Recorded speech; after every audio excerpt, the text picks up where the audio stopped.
It's hard for me to say I'm sorry. I just want you. Good morning, everyone. This is June 30th, 2015. I'm your host, Mike Cayley-7, riding my ultra classic electric glide. I want to start this morning's moto vlog with an apology to Navy Thomas 8 for my display of anger in the comments section of my previous video, the one about the court decision.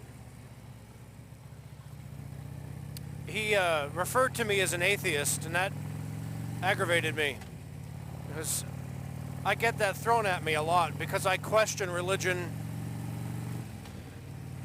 I question religious texts like the Bible. And because I question things, as the doubting Thomas did, not Navy Thomas 8, as the Apostle Thomas did, I guess he was an apostle, right? Yeah. I get accused of being an atheist. Just because you question something doesn't mean you don't believe in it. So what am I?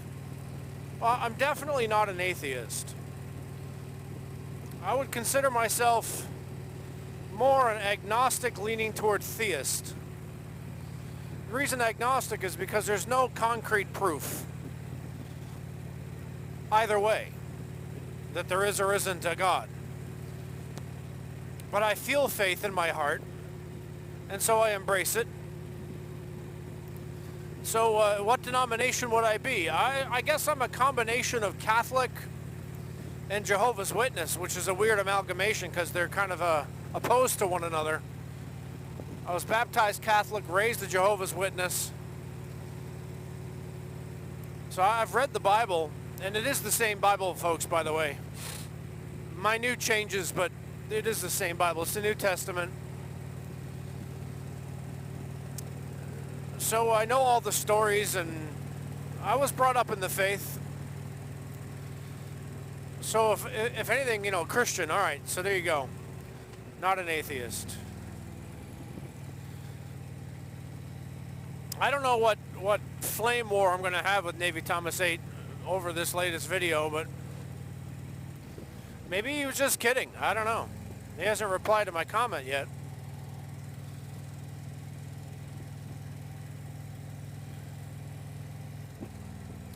But I don't think it's our place to make judgments on the rightness or wrongness of things. As Romans 2 says, it's kind of an expansion on the judge not lest ye be judged. People who live in glass houses kind of thing. You're not God. Who are you to judge?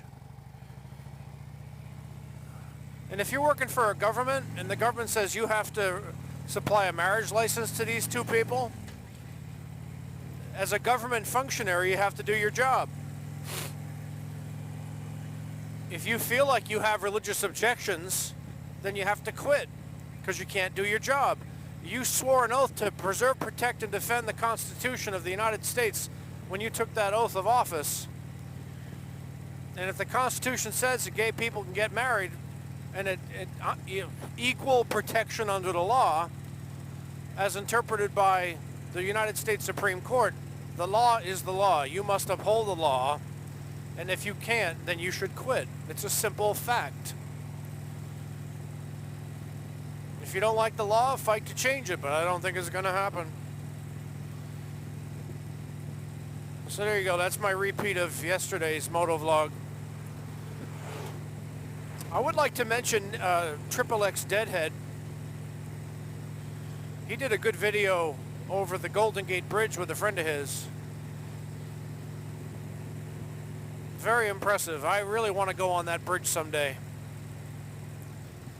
I see how they put Jersey barriers up in between because there were too many head-on accidents on that bridge. Very interesting,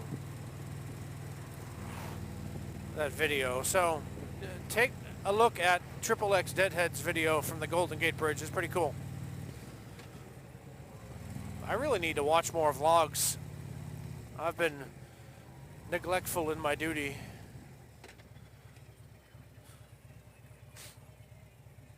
All right, got another thought on the flying of the Confederate flag. Yesterday there was a rally of people in pickup trucks flying the Confederate flag here in the Raleigh area, and they interviewed one of the kids why he flies the flag, why he's proud of his flag, and he came up with the best reason I've heard yet. He said that his great-great-great-grandfathers gave their lives for a cause. It may not have been the right cause, but they gave their lives for it, and they should be remembered for it. That flag honors the memory of the dead, the ones who died fighting in the war. And you might say, well, they were fighting for slavery. I don't think that the podunky farmer in rural North Carolina, who didn't even have slaves, was fighting for slavery per se. And you can actually go into history books and read about it, where one day a Yankee was asking a rebel prisoner, said, why are you fighting us?